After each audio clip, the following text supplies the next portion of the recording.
One day, Juha was walking in the wilderness riding his donkey, when suddenly he was blocked by a bandit who was lurking for travelers and commercial convoys. This thief was masked and carrying a large sword in his hand, and was intent on attacking Juha to steal everything he was carrying or kill him if he resisted him. Despite his extreme fear, Juha did not lose his calm and began to think of a cunning way to escape from this dangerous criminal. Juha came up with a quick plan and thought of talking to the bandit to convince him to leave him alive. So Juha slowly headed towards the bandit and began speaking to him calmly and confidently. Juha said to him, "O great hero, I have a wonderful story that happened to me one day with my son, and I want to tell you before you rob me." The bandit's curiosity responded to Juha, and he said, "Okay, tell me your story, but be quick."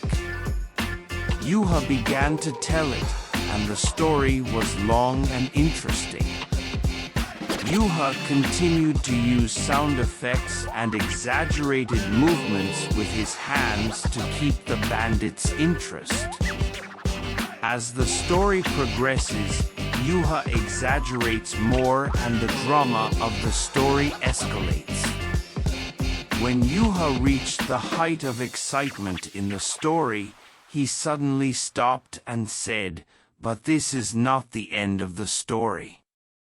There is continuity in it, and very strange things, but you must promise not to rob me if you allow me to continue." The bandit realized that Juha was taking advantage of the curiosity that prompted him to listen to the story.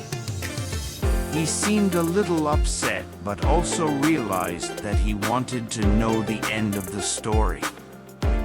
"Well," said the bandit angrily, "keep telling the story briefly to the end." Juha resumed the story, and the events and suspense in it increased. Provide strange images and unexpected surprises, and use exaggerated language in a funny way.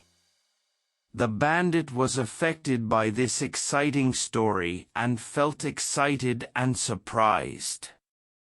In the end, the story reached its climax and the big surprise was achieved.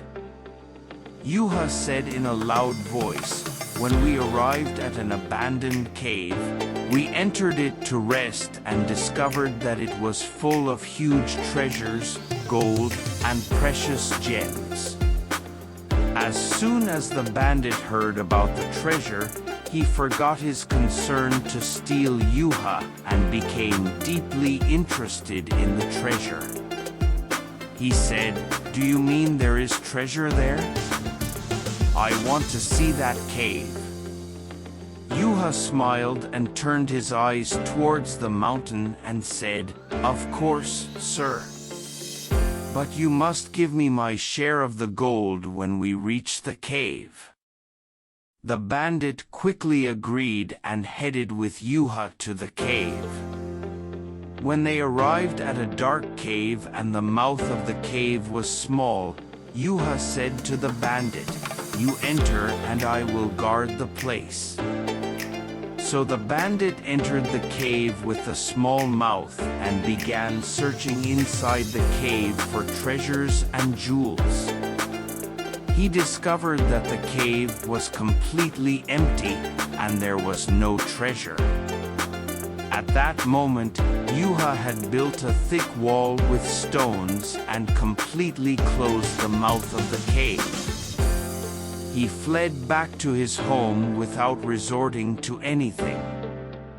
The bandit smiled and said, "Anyone who believes Juha is foolish."